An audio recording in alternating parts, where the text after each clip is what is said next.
Bonjour à toutes et bonjour à tous. Cette nouvelle vidéo de conseils méthodologiques pour vous aider à l'écriture concernera le problème de la relecture et de la correction. Alors ici, je prendrai le cas d'un texte écrit d'un bloc linéaire, soit au fil de la plume, soit à partir d'un plan, mais qu'il soit écrit au fur et à mesure dans la chronologie. Le problème de la relecture et de la correction, est-ce un problème purement technique? Alors oui, pour l'aspect de l'orthographe et de la grammaire, là il suffit d'appliquer des règles, donc de connaître des règles, c'est un véritable problème technique. Mais pas seulement, parce que la relecture et la correction est aussi l'occasion de s'occuper de problèmes qui vont toucher le style de l'écrivain, puisque on va par exemple avoir des problèmes de vocabulaire, en particulier quand il s'agira de corriger des répétitions. Et ce vocabulaire, bien sûr, influence le style de l'écriture. Tout d'abord, je vous donnerai des conseils dans l'ordre chronologique, c'est-à-dire chaque chose que vous devez faire l'une après l'autre. Première chose, c'est le premier jet. Au moment de l'écriture du premier jet, eh bien, ce premier jet est évidemment relu simplement et sur le moment. Cette relecture a pour but de nettoyer le texte, qu'il soit lisible et qu'il corresponde exactement à l'idée que vous en êtes fait. Ensuite, il va être relu une seconde fois, soit le lendemain, soit la fois suivante, quand vous vous mettrez à écrire la suite de votre roman. Eh bien, vous reviendrez sur ce que vous avez écrit la fois précédente, vous le relirez et vous le corrigerez. Cela vous permet de vous remettre dans l'ambiance et de nettoyer encore un peu le texte au niveau de l'orthographe, de la grammaire et des erreurs les plus grossières. Ensuite, vous allez revenir sur ce premier jet quelques semaines plus tard. Donc quand vous aurez écrit entre 5 et 10 chapitres, vous reviendrez 5 ou 10 chapitres en arrière et vous relirez et corrigerez le texte. Ici, ça vous permet encore une fois de trouver de nouvelles fautes d'orthographe ou d'expression, mais aussi de vous remettre le scénario bien en tête et de relever les erreurs de cohérence, parfois d'enlever ou de changer des éléments, ou bien d'en rajouter en fonction de ce que vous avez écrit par la suite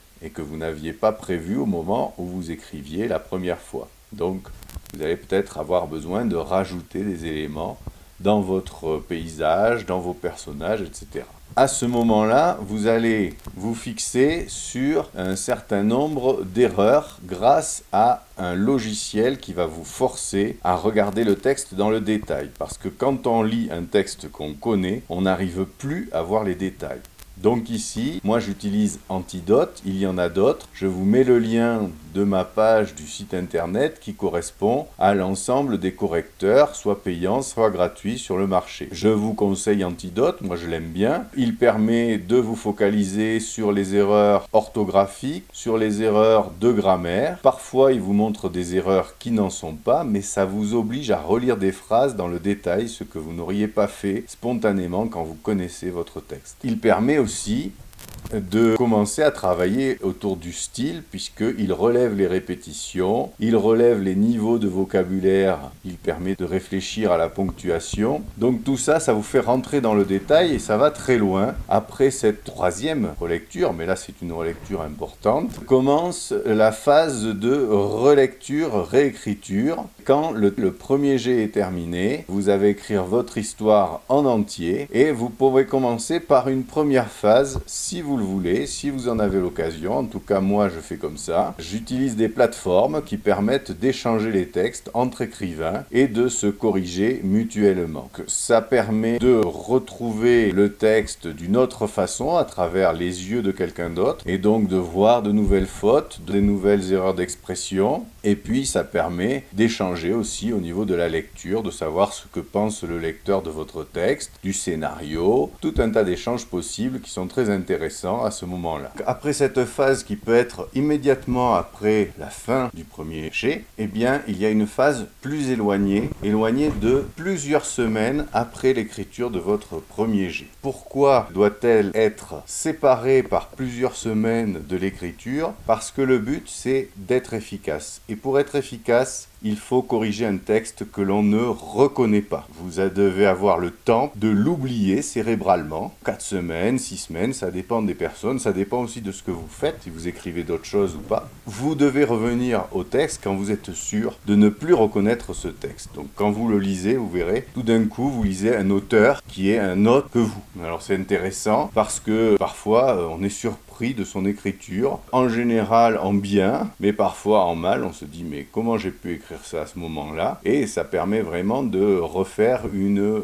réécriture approfondie du texte. À part cette façon de faire pour ne pas reconnaître le texte, il y a d'autres choses qui peuvent vous y aider, c'est le support. Je vous conseille de changer de support. Si vous avez écrit votre texte sur un ordinateur, eh bien vous pouvez l'imprimer. Ça c'est un autre support qui vous aidera à ne pas reconnaître votre texte. Si vous avez une liseuse, vous pouvez le transformer avec un logiciel qui s'appelle Calibre. Ça vous permet de lire votre texte sur une liseuse et donc de le voir autrement. Encore une fois, si vous n'avez pas d'autre solution, transformez-le au moins en PDF, qui est quand même une structure un petit peu différente au niveau de la présentation. Le temps et les supports, donc l'oubli et le contexte qui changent, vous permet de lire un texte nouveau et d'être particulièrement efficace dans votre rélecture et dans votre réécriture. Quand vous avez fait cette phase-là, donc vous avez entièrement relu votre roman, il est prêt pour une bêta-lecture approfondie. Là, il vous faut trouver quelqu'un qui vous corrige. Ça peut être un correcteur professionnel, ça peut être un bêta-lecteur à condition qu'il ait des compétences importantes. Quelqu'un qui a l'habitude de relire des textes parce qu'il aime bien faire ça pour ses amis, etc.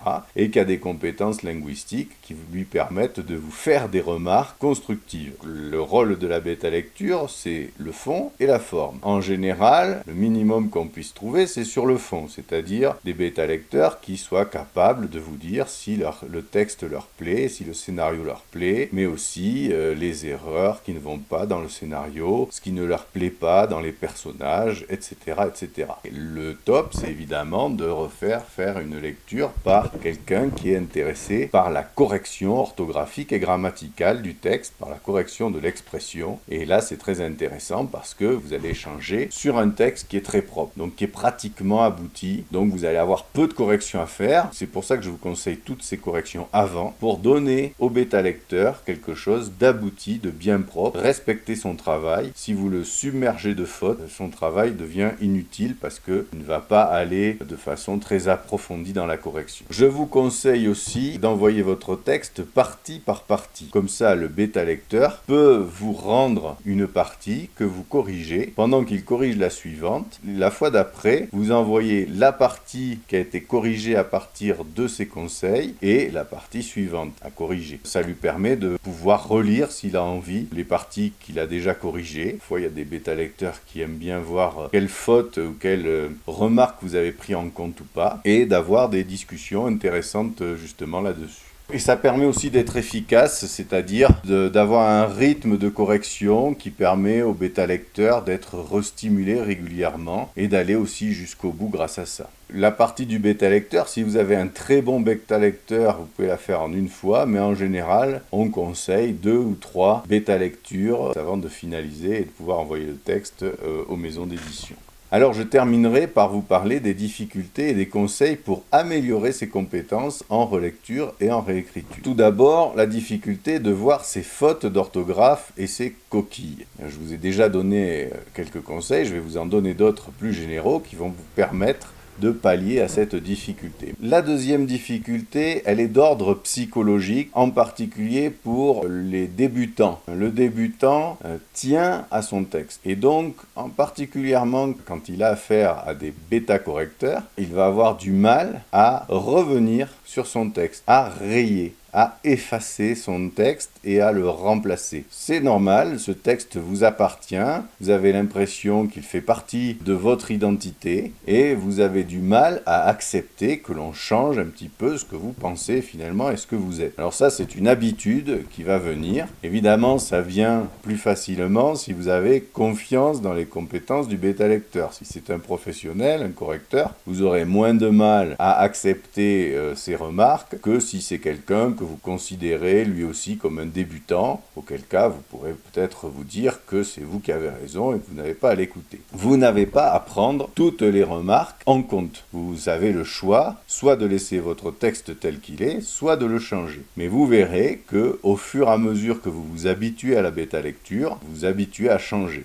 Le problème de la bêta-lecture, c'est qu'il faut que le bêta-lecteur comprenne qu'est-ce qui est de l'ordre du français, de l'expression, et qu'est-ce qui est de l'ordre de votre style. Parfois, certains auteurs ont des styles un peu compliqués, ils peuvent avoir des problèmes, parce que le bêta-lecteur, lui, voudrait que ça soit écrit simplement ou comme il aime. Et du coup, là, il y a des interactions qui sont difficiles. Alors, comment améliorer ces compétences en relecture et en correction? Le premier conseil, c'est de vous entraîner régulièrement à la correction de texte. C'est en particulier le cas si vous êtes sur des plateformes et que vous avez l'habitude de corriger les autres auteurs, d'échanger avec eux. Pourquoi? Parce que, évidemment, s'entraîner à voir les erreurs sur le texte des autres, ça vous permet de mieux les voir sur le vôtre. Mais aussi, ça vous permet de prendre les corrections pour ce qu'elles sont. C'est-à-dire que vous allez proposer des corrections aux autres auteurs, mais parfois, vous saurez que vous proposez une correction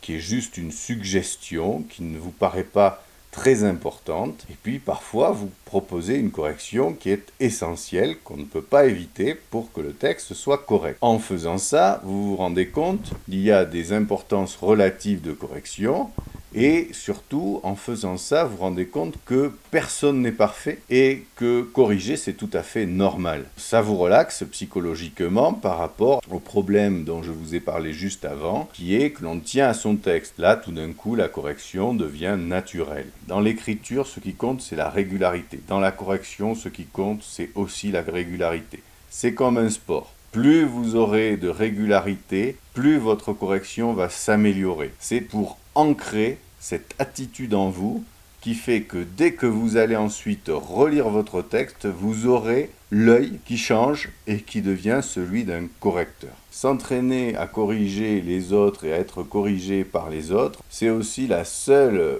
possibilité de juger de la qualité de votre style. Peu à peu, en regardant les styles que vous allez corriger des autres personnes, eh bien vous allez avoir le choix. Votre style va devenir de plus en plus conscient. Au début, on écrit par instinct, on écrit instinctivement ce qui vient dans notre tête, puis peu à peu, on prend conscience de ce que l'on écrit et on exerce sur notre écriture le pouvoir de changer son style en fonction de ce que l'on veut faire. Donc on est dans le cadre d'une écriture de plus en plus volontaire. Votre style va s'améliorer et vous allez remarquer que parfois des mauvaises tournures que vous utilisez à l'oral se glissent régulièrement dans vos textes. Par exemple, dans mon cas, eh bien, le bilinguisme peut influencer votre écriture. Et moi, je parle espagnol. Eh bien, je fais ce que j'appelle du fragnol, c'est-à-dire que j'utilise des mots espagnols comme s'ils étaient français et je ne m'en rends pas compte. Je pense dans ma tête qu'ils sont réellement français. Ça ne peut se voir que parce qu'un autre correcteur vous fait remarquer, mais qu'est-ce que c'est que ce mot? Vous voyez, ça a des avantages d'échanger avec d'autres auteurs.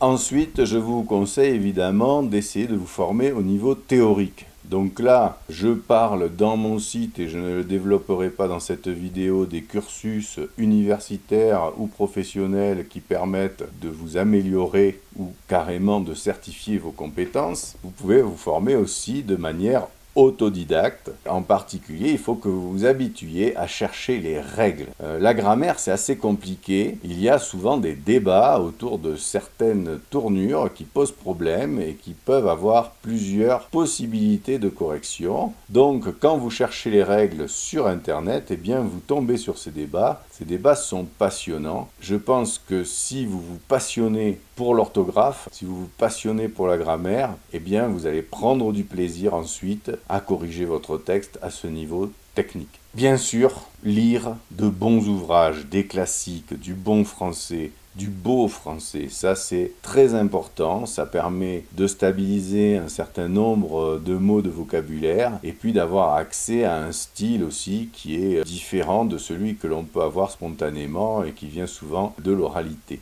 Enfin, je ferai un dernier point sur la dyslexie.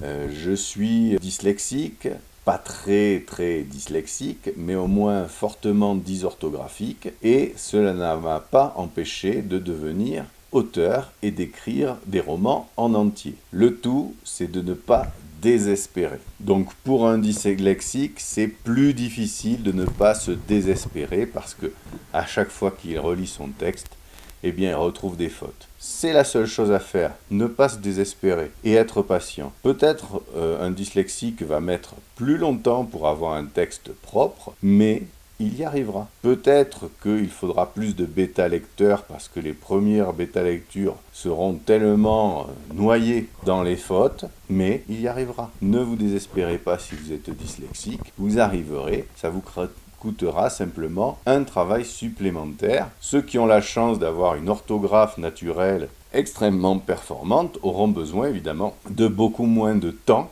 pour relire et réécrire. Mais par contre, ils ne pourront pas éviter. Il ne faut pas croire qu'il y a des auteurs qui écrivent le livre du premier jet. Ça n'existe pas. Tous les auteurs passent énormément de temps à la relecture et à la réécriture. Donc en conclusion, j'aimerais insister sur le fait que c'est de cette relecture et de cette réécriture que dépend la qualité primordiale de votre texte. La qualité primordiale, c'est la propreté. Au niveau orthographique, au niveau de la grammaire, au niveau de l'expression. Si vous n'avez pas ça, vous pouvez avoir la meilleure histoire qui soit, ça ne passera jamais dans les éditeurs. Par contre, évidemment, c'est pas parce qu'on a un texte propre que ça passe, parce que ça peut être une histoire qui reste complètement nulle, on est d'accord. Donc, je voudrais insister aussi, du coup, sur l'importance du temps. En gros, on a un temps d'écriture bien inférieur au temps de relecture et de correction. Tous les auteurs vous le diront. Certains, comme Modiano, arrivent à faire des textes propres en une fois, mais en fait, ils passent leur journée à relire le texte qu'ils ont écrit. Donc à la fin de la journée, effectivement, il est propre. C'est une technique qui n'est pas commune chez tous les écrivains.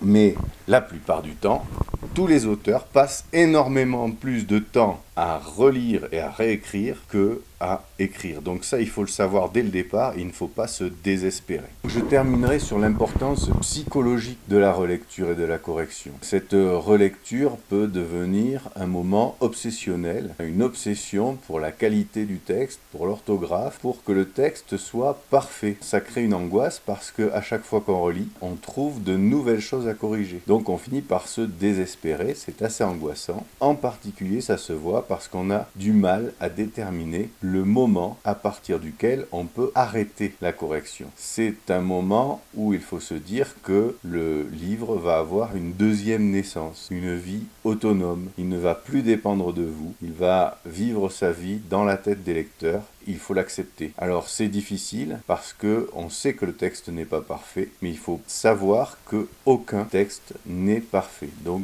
il faut à un moment se dire que s'il n'y a plus d'erreur d'orthographe, eh bien il faut laisser tomber. Et enfin, je dirais que ce moment de correction et de relecture, ce moment psychologiquement difficile, il est à l'origine de la plupart des abandons des projets d'écriture. On pense que c'est l'absence d'inspiration, le problème de l'angoisse de la page blanche qui fait arrêter les projets. Bien, en général, c'est pas le cas. En général, c'est que c'est tellement long que les gens abandonnent à cause de la difficulté de ce travail minutieux et très long de la relecture et de la correction. Donc il faut savoir dès le départ dans quoi on s'engage. On écrit le premier jet en 2 mois, en 3 mois, puis on va passer 4, 5, 6 mois, le reste de l'année, pour relire, corriger et que le texte soit correct.